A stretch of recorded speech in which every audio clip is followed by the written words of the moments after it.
Light just went off in the hallway.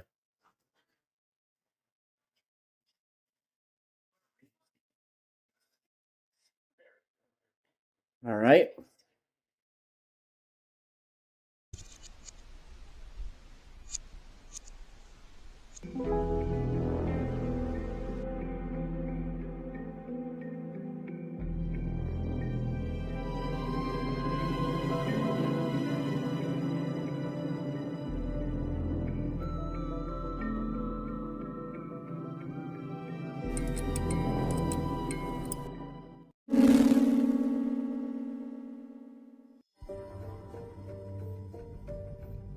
Hey everyone, welcome to the season finale of Sole Survivor.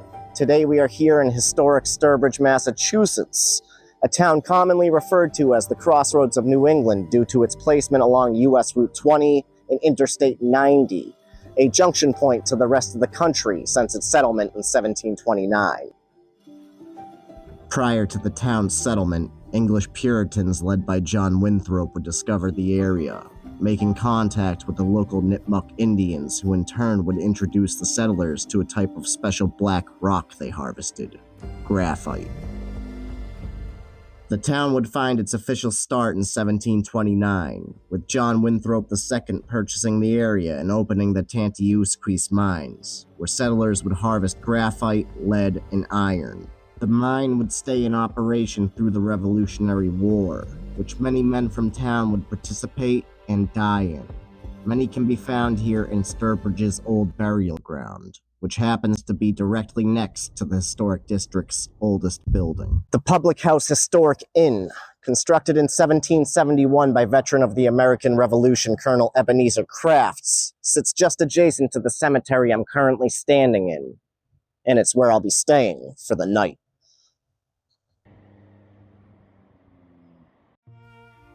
Born into a military family, Ebenezer Craft would move to the area with his wife Maidabel after losing 2 of their children with hopes of a new beginning. As the story goes, Ebenezer would win a large parcel of land through a card game and begin construction of Craft's Tavern. He would also refer to his new tavern as the Publick House, as a way to honor and service the locals of Sturbridge. The early 1900s would see the Publick House turned into the Elms, a boarding house for women that was nearly closed due to its poor conditions. That would be until local Richard Page would win the property and what else but another card game. Page would renovate the inn, leasing it to the U.S. military in 1942 as a First Service Command tactical school. Today, the inn holds more joyous occasions such as marriages, and welcomes tourists eager to take in the local history, as well as possibly experience a more haunting reputation. Several ghostly entities have been said to haunt different areas of the building, with staff seeing a woman dressed in 18th century clothing in what is known as the Pineapple Room. The most haunted area of the building, Room 40, is reported to have a multitude of strange phenomenon, such as sightings of a man in a large hat, thought to possibly be Ebenezer Craft himself wandering the hallway outside, as well as doors opening by themselves, footsteps, and whispers. And Room 40 is where I'll be spending my night.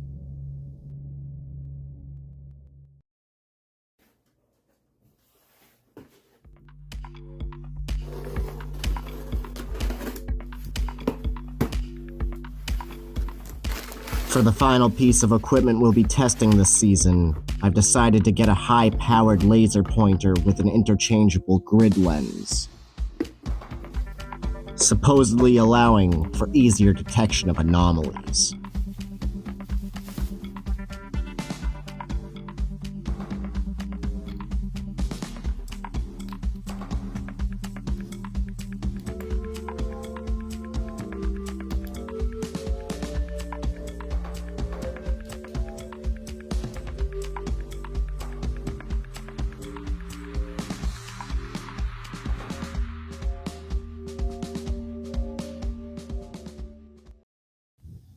Now it's time to check in and begin our investigation of room 40.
Well, this is interesting.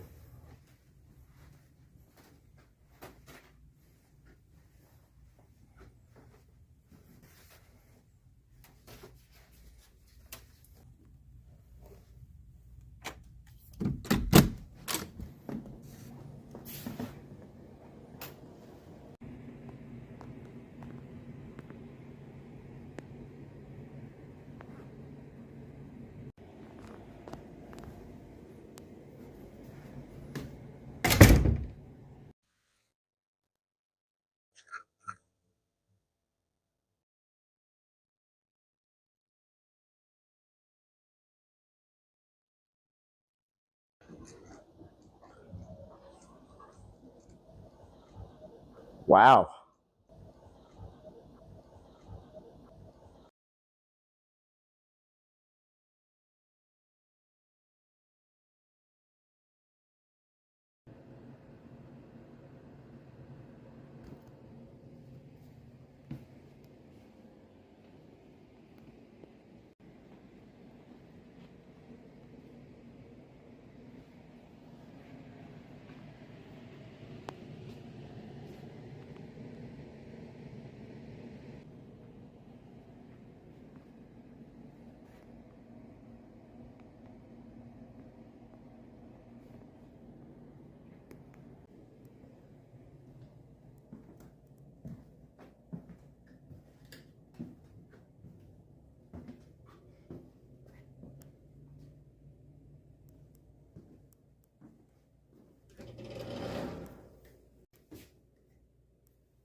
All right, just like last time, let's get a baseline reading for the room before we begin.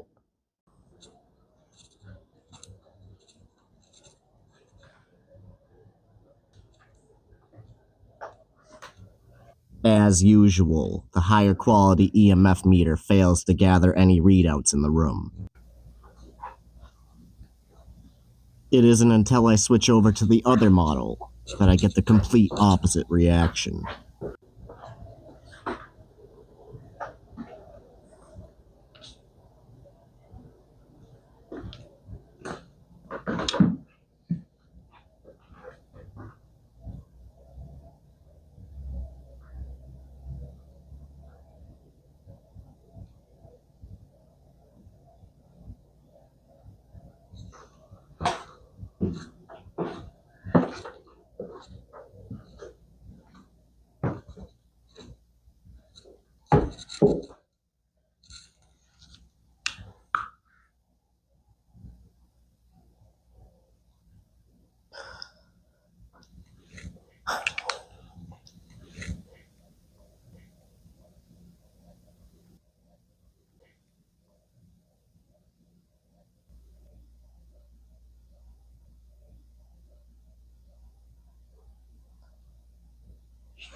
There it goes, just stopping right there. If there's anybody in this room with me, come and sit on the bed.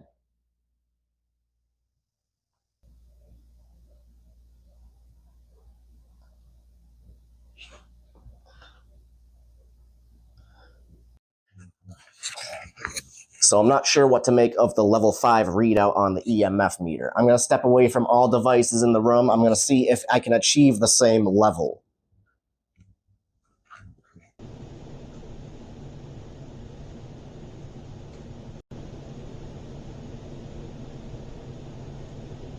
So that's a strong, consistent readout on a level 3. I'm not sure if that has to do with anything else in the room. I'm way away from everything.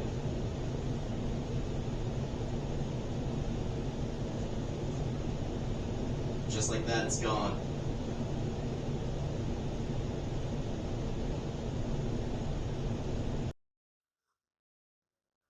All right, let's start setting up. Well, since the property was apparently won in 2 different card games, I figured it'd be smart to bring along a deck of cards. Just like last time, I'm going to go around, set these motion sensor lights up in key points of the room. Let's put one light by the cards. Put a light right there in the middle of the hallway. Alright, we'll put the last light right here on the chair. Take this EMF and set it up right there so the other camera will be able to see it. Okay, I am speaking to any spirits that may reside in room 40 of the Publick House Inn. I will be leaving momentarily, but I will leave this device behind. I would like you to try as hard as you can to speak into it. You can touch any of the devices I've left around the room. Try to touch the cards. Make a card move if possible. I will be back soon. Put that there.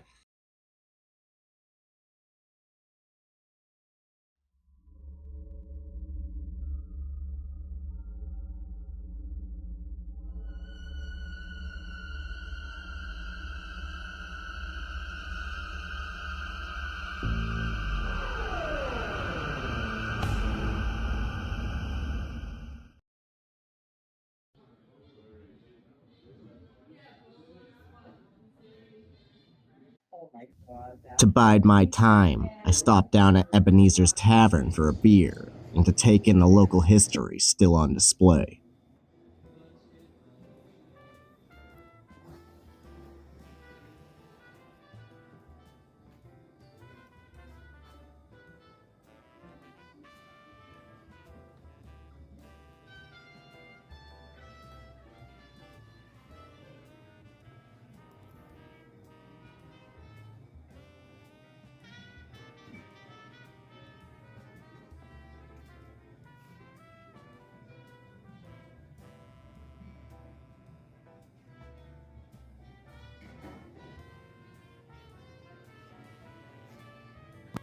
It was about right now where my cameras capture the motion sensor going off in the bedroom.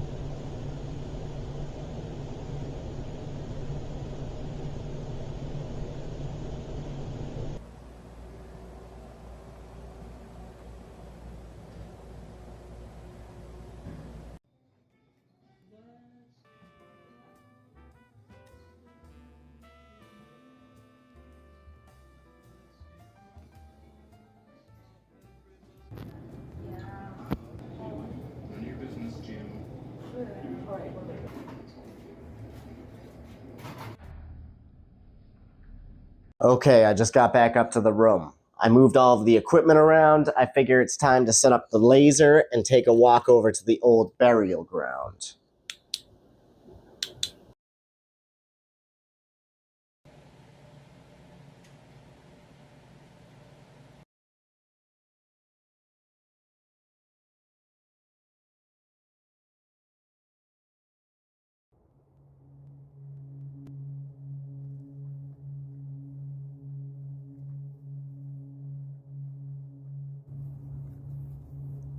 Kind of funny. Began the season with an old burial ground and ended the season with an old burial ground.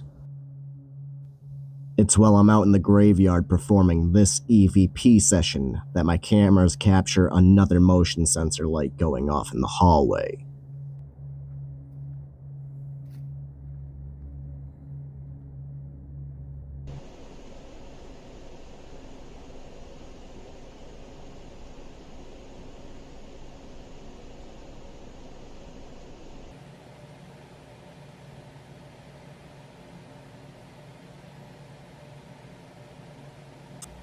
And it's not long before I experience this strange activity myself. Light just went off in the hallway.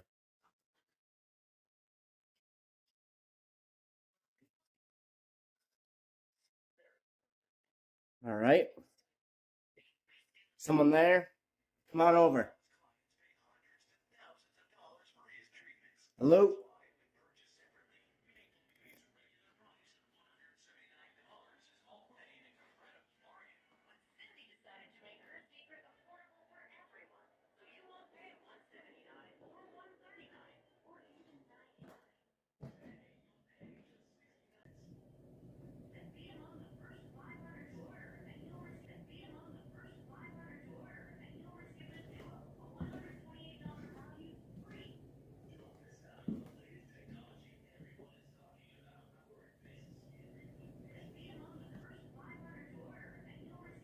All right.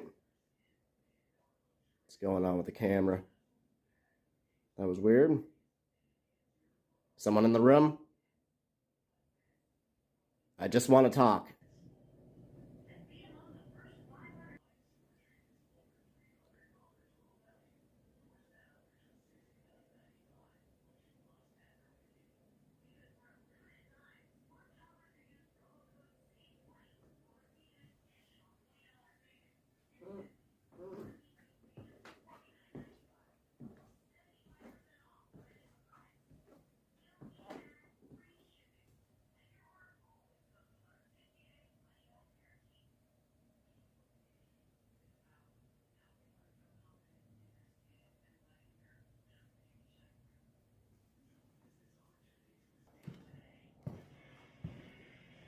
It's the middle light.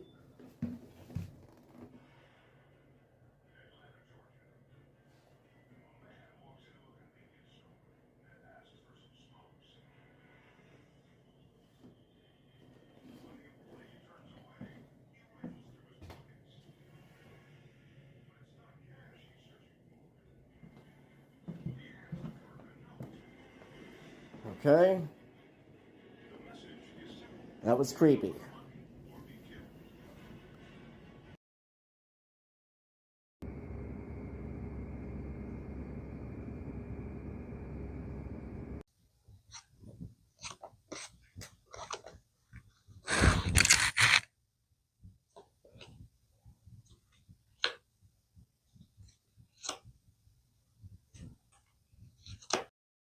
So it's definitely been an interesting night. Why don't we take one last walk around the property, give that laser another test, and when we get back, we can try out the spirit box.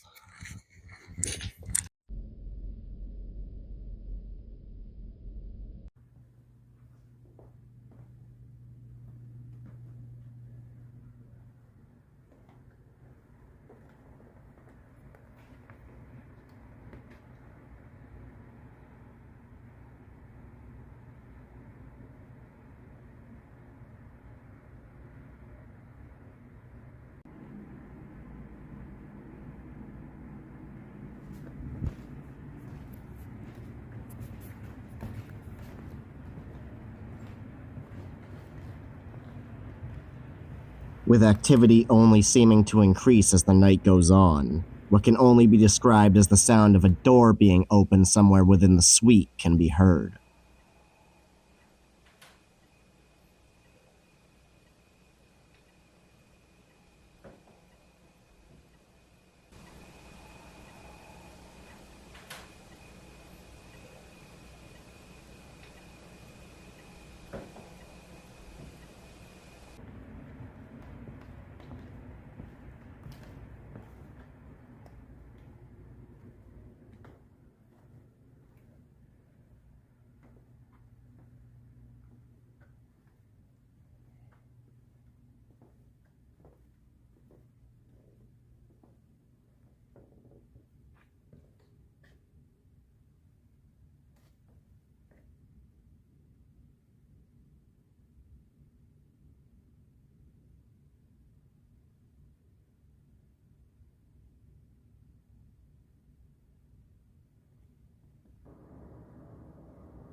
Okay, time to give the spirit box a shot. Okay, let's try this again. To any spirits in this room, in room 40 of the Publick House Inn, I would like you to make contact with me right now. Say my name, James, through the box in my hand.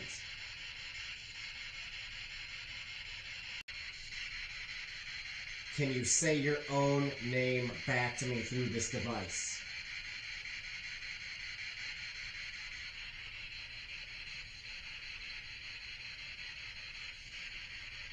Can you turn one of the lights on in the hallway, please? Don't be shy.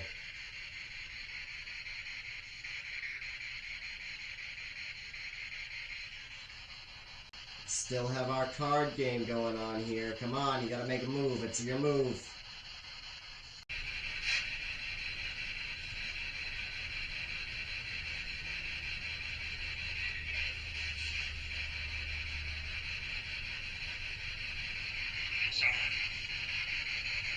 What was that?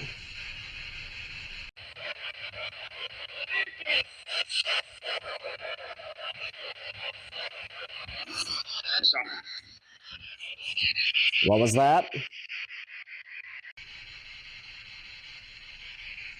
Alright, we're starting to run out of time here. If you're going to say something, I need you to say it now. This is your last chance.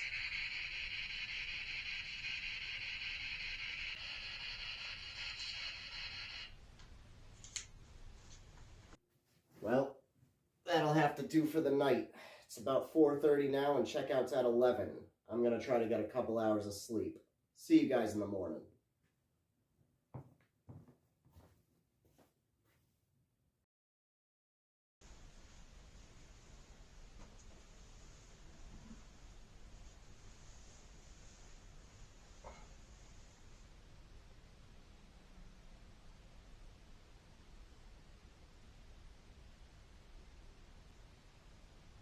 Yeah, you know what? I think I'm gonna sleep facing this direction.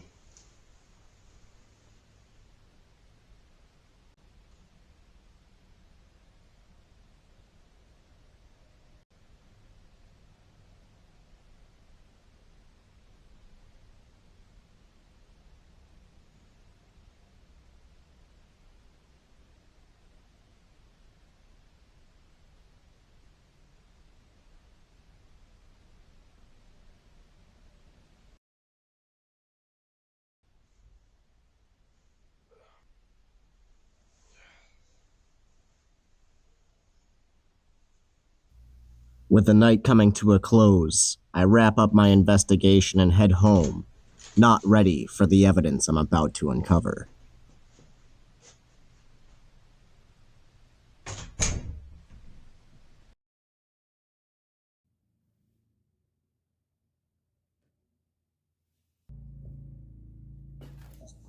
Okay, for the final time this season, I have just finished reviewing all audio and video recordings 2 times, and I'm ready to present all evidence gathered. There's a lot to go through, so let's just jump right into it. Okay, first up are EVPs, which, surprise, surprise, I got nothing. There could have been something that was missed. It's hard to tell when all of your audio for the room sounded like this. People have reported whispers being heard in the room, so it's something I will be looking into a little more. Again, it's the same song and dance with the EMF meters. The Eric Hill refuses to pick up on anything, whereas the cheaper model seems to go haywire every time I bring it into one of these places. I do plan on an in-depth look at what actually makes this piece of equipment function. And although I didn't get anything on the laser, it's still an interesting piece of equipment and needs more testing out in the field. We did get a result with the spirit box, albeit a quick one. I've listened to the recording multiple times, I've tried to amplify the volume and clear up the noise, but you can't tell what is being said, if it's anything at all. It is interesting that the sound seems to travel across multiple frequencies, though, which as far as I know, this equipment does not allow. Okay, the motion sensor lights. They were triggered 3 times in 2 different locations, one of which I witnessed. I have no explanation as to what was triggering them in the room, but after sleeping in there and then seeing the video footage, my blood ran cold. On to the most interesting piece of evidence captured during the night. What sounds to be a door closing somewhere inside of the suite. Interesting, as it's been reported by others of happening to them.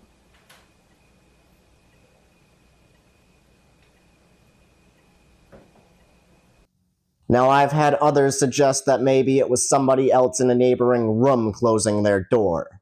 But don't forget, this room's on its own floor. Not to mention that if it was heard through a wall or a floor, it would be much more muffled than it is. Then, of course, there are the 2 supposed orbs that were spotted when I was attempting to go to bed. Now, I'm not counting out dust particles, as I caught plenty of those on film. It's just that these seem to have more of an intelligent flight pattern. Very interesting, but not sure. So would I say the Publick Historical House is haunted? With all of the evidence I gathered throughout the night, I'd say it's very likely. At least more so than any of the other locations I've investigated previously. If you're looking for a place to stay that's rich in history, I suggest staying at the Publick House Inn. You may even have your own haunting experience. Filming Soul Survivor has been a great experience. I've been able to learn local lore, what it takes to be a paranormal investigator, as well as explore areas I otherwise normally wouldn't have. So thank you for watching and for a great season. I can't wait to do more of these. See you guys next time.